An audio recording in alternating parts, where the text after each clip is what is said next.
Hey guys, welcome to Amity Tracks. You know, it's time. I have had this channel going for several years, but I have largely avoided the topic of U2. I mean, other than, we've had some yearly countdowns and some of their records might have appeared in those, but I have not really done a video on U2. It's time to do it. Part of it was I really didn't know how to approach it. And so I'm starting with this video. This video, I think, is a very interesting topic. I want to delve into it. I am interested in all opinions in the comments. But I title this first video, Why Do People Hate U2? I think it's a fascinating topic. Now, I'm going to do an album ranking. That'll be the next video. And then my number one choice, I will reveal in the album ranking, but I want to do kind of a separate deep dive into that record in the third video. So it'll be kind of a 3-video series, basically. But let's start with this. Why do people hate U2? I mean, it's a fascinating subject to me because it's not like, it's not merely like dislike. This is a visceral hatred that so many people have. And they went from being one of the most beloved bands. I mean, go back to the 80s. And one of the most beloved bands to one of the most reviled today. Up there with Coldplay and Nickelback. So I want to know why. I want to delve into it. Now, full disclosure. Obviously, if you haven't figured it out by now, I'm a pretty big U2 fan. At times, they have kind of been in and out of being one of my favorite bands. I'm not a U2 apologist, though. I think they have some crap albums. And, so when we get to the album ranking in the next video, I'll talk about those crap albums. So I don't think everything they do turns to gold, or everything they touch turns to gold. But, I do want to address this hatred. And so why the backlash? Andy Edwards, I don't know if you guys ever watch his videos. They're great. He's fantastic. But Andy Edwards, his take on this topic was, he said, they lasted too long and they were successful for too long. So kind of inevitably there's a backlash. And I think that's true. Any sort of band that kind of rides high for that long, there is going to be a backlash. But there's more to it than that. And I admit there's a lot to mock. There is plenty to mock with U2. Their unironic, sincerity in the 80s. That was easy to mock. Then overcompensating for that in the 90s, where they were very serious and making sure we understood they weren't so serious, right? And then their blatant, sometimes desperate desire to stay relevant from about 2000 on, which in my view has led to some embarrassing missteps. I mean, you can't talk about the U2 hate without, of course, mentioning the iTunes PR blunder of 2014. Their new album, Songs of Innocence. U2 have had this relationship with iTunes, with Apple, almost, it was done to death as far as those commercials and everything. And in 2014, I mean, you guys know this probably, right? You remember this. In 2014, they put out their new album, Songs of Innocence. And it was automatically installed in everyone's iTunes. Everyone was using iTunes in 2014. And so everyone's iTunes account all of a sudden had the new U2 album for free. I don't know, in some respects, it's kind of like, well, you're giving music away for free.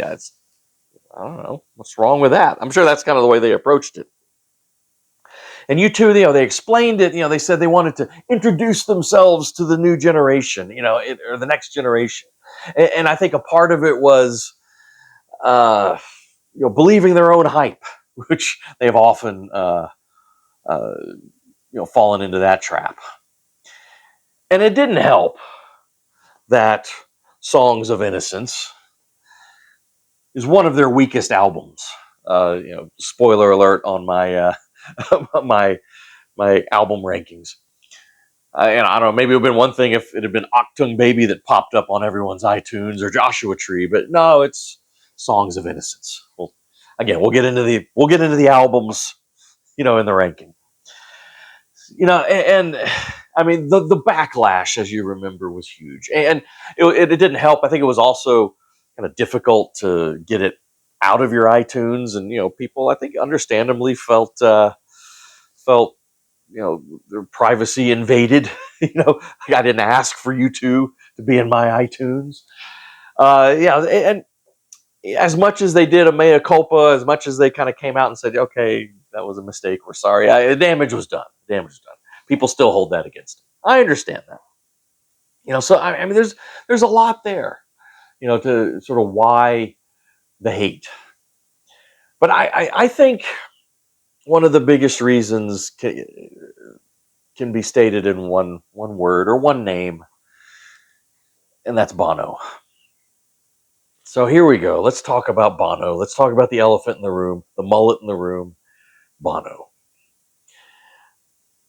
In some ways, this is going to be kind of a defense of Bono, while at the same time acknowledging that he can be a tool at times. So here we go.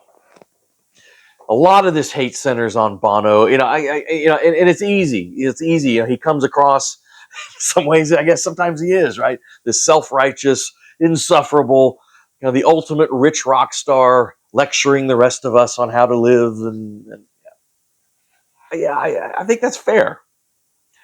But in defense of Bono, I'm going to say a couple things here. One, he is self-aware. There are some of these rock star lecturers who are not self-aware. There's plenty of interview footage. You read his autobiography, kind of all this stuff. Bono is very aware of how people view him and how he can come across. And in some ways, he embraces that. And he acknowledges that he's a ridiculous pop star trying to tell us what to do. But he also feels like he needs to use his platform to get some important issues out there. One of the things I admire about him is that, knowing that he comes across this way, some of these issues are important enough to him to where he's like, I'm going to do it anyway, and I know I look like an idiot. So he is self-aware, which, again, I think is more than you can say about some of them. And he has done some real good, unlike some of the angry rock stars who want to complain and lecture and whatever, but okay, what are you doing about it? Bono has really gone in there and done the work and gotten some results. He was crucial in helping to organize groups like the One Campaign, Product Red, the Rise Fund. All that stuff has raised millions to fight poverty, fight preventable diseases. Like really admirable stuff that I think people on either side of the aisle can support. Who likes disease, right? So I think he's done some admirable stuff there. His lobbying and his meeting with heads of state, which the optics can be ridiculous and silly, showing up with his fly glasses, meeting the Pope and, whatever. It can be ridiculous. But they have actually led to, I think, some tangible results. And one of the things is he is willing to meet with people on all along the political spectrum, which, man, and right, especially right now in today's world, that's a rare commodity there. Very unlikely allies, Bono and George W. Bush, for instance. Bono was key in bringing attention to George W. Bush about this, spreading of preventable diseases in Africa, AIDS especially. And one of the great legacies of George W. Bush, I think, is his work in Africa, which has literally saved millions of lives. Preventing AIDS and that kind of thing. A lot of Bono was key in that. And I think that's kind of admirable, being able to work with, someone you might not generally line up with ideologically. But Bono did sort of have a way of getting in there with people from all along the spectrum. And he got criticized. I remember at the time when he was meeting with George W. Bush, a lot of people kind of on the liberal side was like, why are you meeting with that guy? But Bono talked about how, well, you have to go in and talk to these people face to face, whichever side they're on. And that's how you get things done. Yeah, he campaigned and helped secure debt relief for many struggling nations. He was one of the key celebrity figures who brought a lot of attention to that. So, so I would say yes, he is self-righteous, he is insufferable, he is a rich rock star liking to lecture us all. And yes, you two have, long tradition going back to the Beatles of and the Stones, right? Of kind of relocating to, not have to pay a lot of taxes on their millions that they've made on their music. Yes, guilty of all that. But at the same time, I think he has, really done some good there, done some good. All right. So longevity leads to a backlash. Nobody wants to be told, what to do by a wealthy, self-righteous rock star. They do take themselves way too seriously, even when trying not to. Sometimes they believe their hype. But yes, U2 has been, as I said, off and on one of my favorite bands. And go back to the '80s, even into the early '90s. I mean, I don't know if music is this way anymore. Maybe it's just because I'm old and I'm remembering my youth. But I mean, when it was such a central part of our popular culture, or a band like U2 or REM or whoever, but I'm talking about U2 here, where a band like U2 really meant something to a lot of people. I mean, more than just, I like their music or whatever. I mean, it was, it was just different. It was just, and for me, maybe it's the time and the place. U2 was one of those bands that sort of meant the most because they did have a message and they were unapologetic sometimes, and sometimes it wasn't a cool message. A lot of their music came from kind of a faith. The Christianity was very strong within that band, and a lot of circles in rock and roll. That's not the coolest thing, but they were unapologetic about it. But they weren't simplistic about it either. To understand U2, you do have to understand kind of their Christianity, their Christian roots. But it wasn't cheap. It wasn't preachy. You weren't just listening to a praise station or something. I mean, they were always searching and questioning their faith too, openly questioning their faith, and admitting that they were still lost and, I still haven't found what I'm looking for, right? And I think that's interesting. But you don't have to have a strong faith to appreciate U2 at all. I mean, just on a musical basis, that rhythm section of Adam Clayton on bass, Larry Mullen Jr. on drums. Larry Mullen Jr. especially is, I think, a unique drummer. Not the most technical, but one of those where like an immediately recognizable style. That rhythm section is crucial. Edge on guitar. I mean, turned his limitations. Because he, especially in the early days, he couldn't really solo. Like a guitar god. Whoever. He was limited. So one of those great guitarists, who could turn his limitations and then create kind of a whole new guitar language, which I think Edge has. Now, was he influenced? Yeah, he's influenced by, I see a lot of influence on that use of effects and the delay and all that Edge is so famous for. Influence from David Gilmour, Andy Summers, big influence there too. But Edge really took it, kind of in his own direction.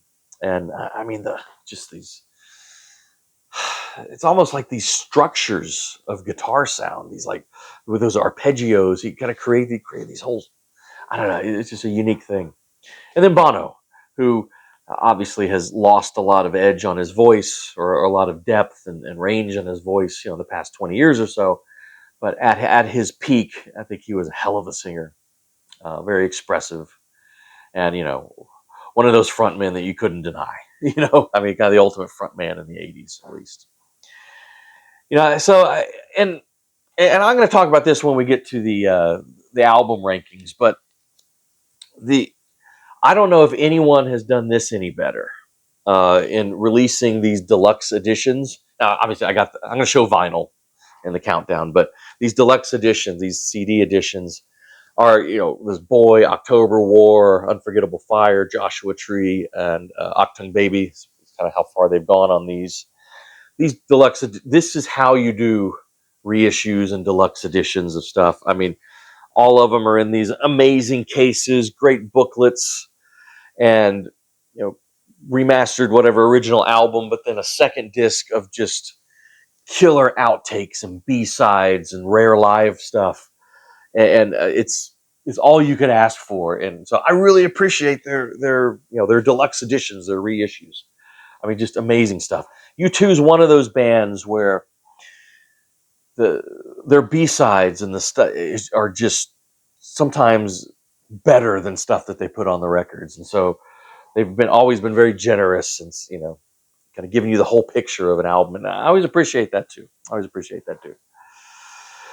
there's just something inexplicable, when any band or artist you like, when their sound hits you. And U2 has done that with me. So anyway, I don't know. I hopefully we've kind of talked a little bit about, kind of looking at why U2 is so despised, but then also offering up a little bit of a defense, and while acknowledging some of the weaknesses here. So like I said, the next episode, that's going to be the meat, the core of our, U2 journey here. We're going to do the album rankings, the studio albums. That'll be fun. And then probably one other video after that where I really do want to do a deep dive in my number one choice. Like I said, in the album rankings, I will reveal the number one. I'm just not going to really discuss it until I want to have its own video on that, because I really do want to delve into that. And the rankings will take long enough, so I don't want a super long video. So anyway, that's kind of what we have going ahead. So I hope you join us, even if you do not like U2. I hope you're at least curious enough to at least give it a chance, or give me a chance to talk about it. All right. So, hey, have at it in the comments. I want some good discussion. Do you love U2? Do you despise U2? I want to hear from you either way, and explain why. What is it you love? What is it you hate? Let's get into it. Let's talk about U2. Let's talk about the hate and the love. We can do both.